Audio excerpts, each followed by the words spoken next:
नमस्कार दर्शक बंधु ओडिया सागर यूट्यूब चैनल को आपणको स्वागत। दर्शक बंधु आज भिडियो जानिबा महाभारत रे थिबा 3 जण कृष्णक संपर्क रे। महाभारत रे 3 जण कृष्ण थिले, 2 जण असली कृष्ण होइथिबा बेले जणे नकली कृष्ण थिले। प्रथम कृष्ण महाभारतर प्रथम कृष्ण हेले महर्षि व्यासदेव, जी महाभारत रचना करथिले। तांकर मातांक नाम सत्यवती एवं पितांक नाम महर्षि पराशर। व्यासदेवंक प्रकृत नाम श्रीकृष्ण द्वैपायन।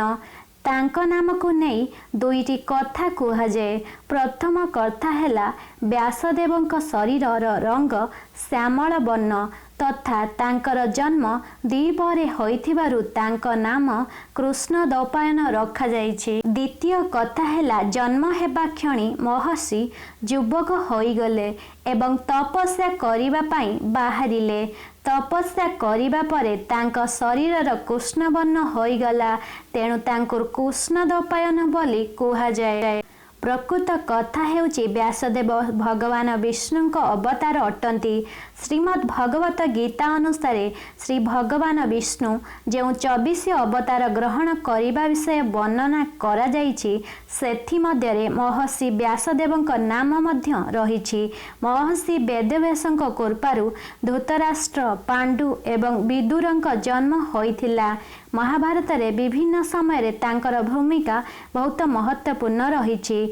व्यासदेवंकर प्रयास रे भगवत धर्मर स्थापना होइथिला।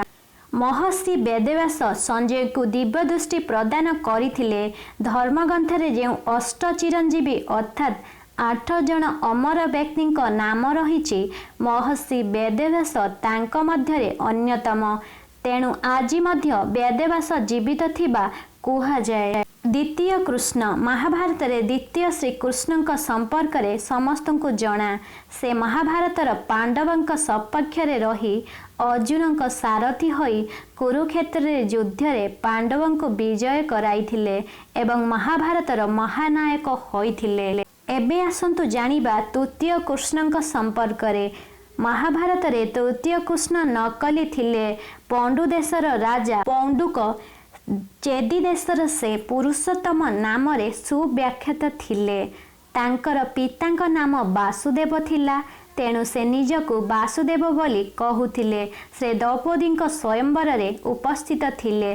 से मूर्ख एवं अविचारी थिले। तांकर मंत्री राजा पंडुकंकु वासुदेव एवं कृष्ण अवतार बोली कहूथिले। राजा पंडुक नकली सुदर्शन चक्र, शंख, तलुआर, मयूर मुकुट, कौस्तुभ मणि धारण करिथिले। धारण करी निजको कृष्ण बोली कहूथिले।